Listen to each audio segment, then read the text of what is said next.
Hi everyone and welcome back. Just doing an update basically because we're going to be taking the engine out of my GS 150.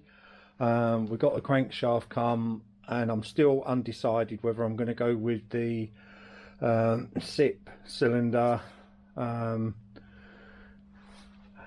just basically put a 26mm carb on it, Del Auto, or not. This is the crankshaft that I've got, which is a standard stroke. So the cheapest update I can do is basically replace the cylinder, replace the carburetor, exhaust to get a bit more performance. What I've also got as well is I've got a new mudguard to go on. This is the original mudguard, but I had to do quite a bit of welding. I know it doesn't show it, but hell of a lot of welding on that to get that anywhere near probably to the best of my ability that I could actually weld. It's got a couple of bits of filler in it and I've come across a really good mudguard, so I'll be changing that. Not started her up for a while, but it gives you a clue what a solid state rectifier will do for you. Your battery's still charged up. I mean, I've not used this for months, this GS, and it's about time she started getting out and earning her keep. So what I'm trying to do is get a little bit more performance out of her. And as we discussed in a previous vlog, if you have a look back, we were discussing the engines and what have you. So long story short, I need to disconnect the battery, take off these crash bars, take off the panel, and basically start getting the engine out. Unlike a PX, we have to drop the whole lot. With a GS, as I'll show you as we go through it, the engine actually comes away. You just take off the back wheel, a couple of bolts on the suspension, and it actually just pulls out towards us this way. Exhaust obviously has got to be undone and what have you. You can, if you want to, undo the bolts down here either side and drop it as a unit, as you would do with the PX series, Sporty, GS 160, etc., SS 180. But that means you've got to disconnect your back brake cable, and we want to leave ours in situ because there's nothing wrong with the brakes on the scooter anyway. My plan is basically to take it apart, have a look. I restored this scooter about, must be 5 or 6 years ago now, and she's still in decent condition. I just want to next year, and to be honest with you, it would have been this year had I been able to get my hands on the SIP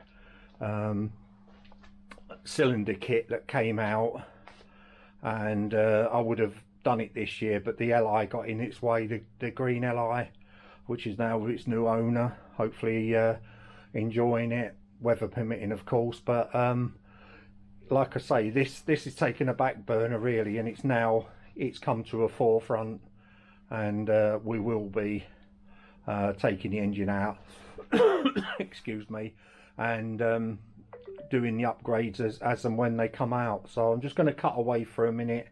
I just need to take the bars off.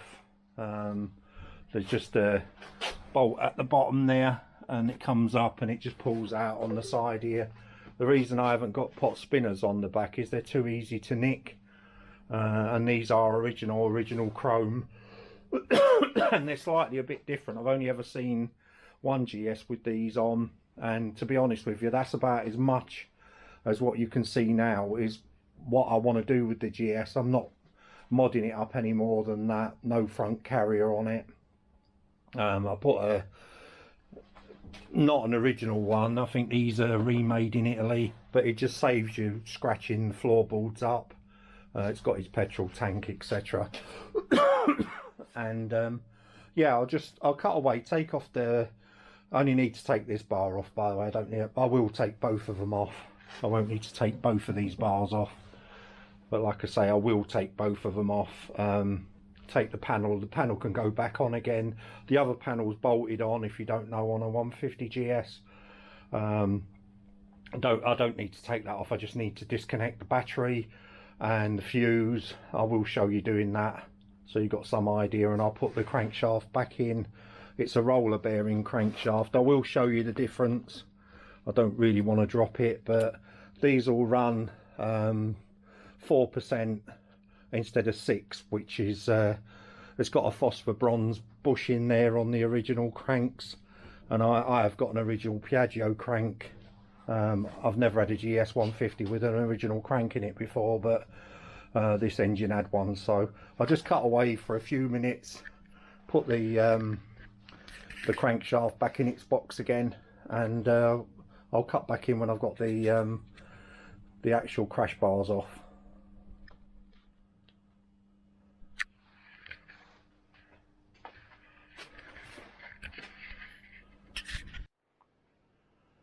Right, so our rear crash bars are off. Took them off both sides. What we've got in here is we've got our battery, and we've got our fuse for the battery. So I can just take the fuse out if I wanted to, but I think to be on the safe side, disconnect the battery. Hopefully you can see all this. It's not too dark.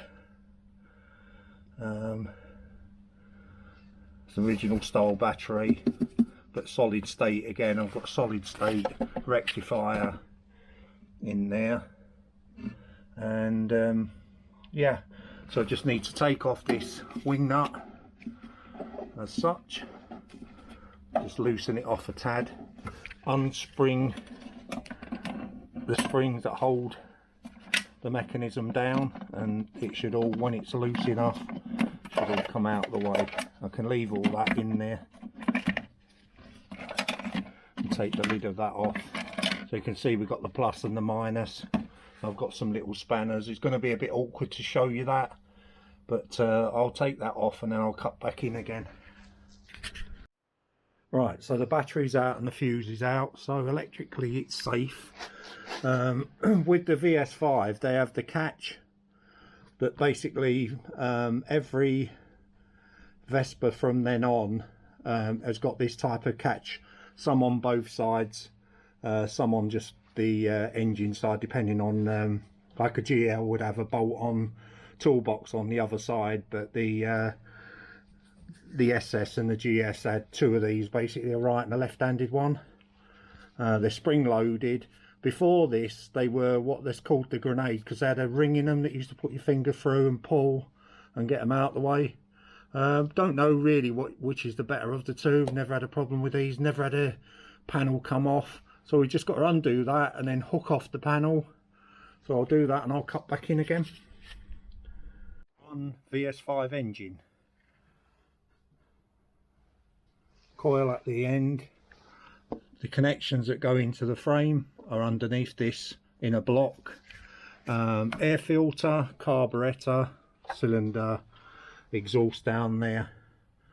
So the only really cables we need to disconnect are the carburetor itself, these wires here for the electrical, and the earth as well, which is under there, and the gear cables and the clutch. And that's basically it. You just undo the little ferrules on the end there. That's the gear selector. Common item to wear out on these, as is this leak in here, but as you can see, apart from where I've put oil around it, it's, you know, it's dry, isn't it? It's not leaked. There are tabs hold on the fan. So basically what we're going to try and do is we're going to try and take off as much of the ancillaries. It just makes it easier to cart it. So we'll start off with the electrical here. I don't know whether, yeah, let me go and get a stand so you can see what I'm doing. So right, where I'm going to start is I'm going to take off the bellows for the air filter, take off the air filter, then I'm going to do the cabling from the engine. I might take off the coil just to save it getting damaged. I don't know yet. I'll see how I feel. But this should just pull back and off, and then we've got If I can move you a bit, sorry for moving you, but just on here there's a nut and a bracket that holds the HT cable in position.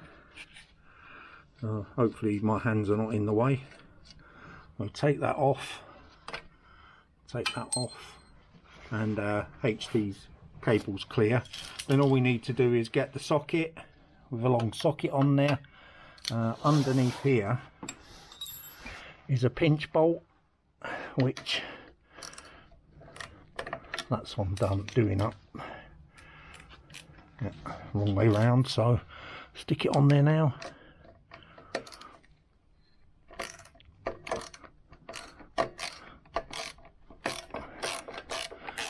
There we go, that's free.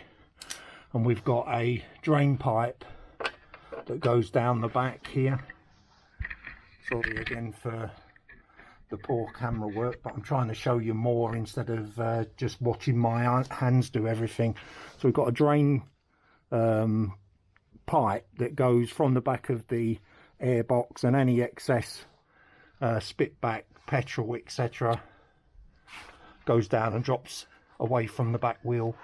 So just pull that through its hole, and I'm just going to move you again back here. This will pull straight up now and off. So that's our airbox out the way, and that's revealing our carburetor. Again, genuine Delauto carburetor, 23mm.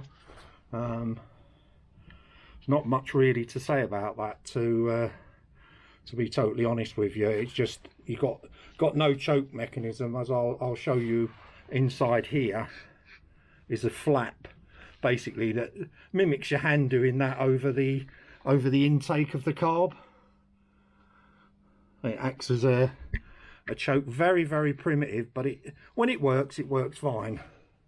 Lots of people grumble about these carburetors, and I'll show you what the genuine #1 issue is with these, and it's this sliding plunger here. That's a brand new one, so it's nice and tight. I need a pair of pliers on it actually, because I don't want to stretch my cable pulling it. There you go.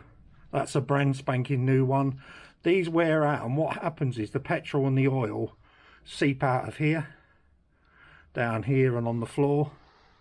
I mean, technically speaking, we don't need to even disconnect that at all. That's fine to move out the way as such. We can get the carburetor off, the hose off. That's going to leak because I haven't started the engine up to drain it down, but this is the wiring now. I'll explain to you what does what under here in a sec. It's got this crinkle effect on it. Again, we can just put that on top of the bridge. There are our earths. So our earths from the body, our earth from the engine, and then what you've got is you've got some push-in plugs here from the engine. You've got 2 blacks, a red and a yellow.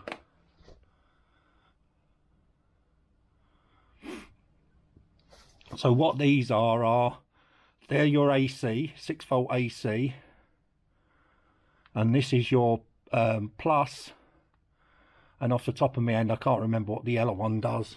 I think that could be just lighting, because it's got AC and DC lighting. I'd have to look on, you know, it's ages since I played around with A, this, and B, a GS anyway. But the 2 blacks they go to your bridge rectifier, and then the red out of your bridge rectifier goes to your battery to charge it. So, and obviously to feed your horn and everything else that's worked that way. We can just undo this screw here with the lock-in bracket, and what that does is it just holds the cable from the engine in place, like so. I'm trying to keep everything together so that I can find them again. This should just pull out because these push in, They might have been pushed in pretty hard, but a big screwdriver will normally pull these out. And this is one of the reasons why you do disconnect your battery, because I would have had sparks flying everywhere at the moment. But there you go. We just should be able to just pull them apart one by one, or all of them. Because I'm over doing things, these are dead tight, so I'll probably get a pair of pliers and just pull them out.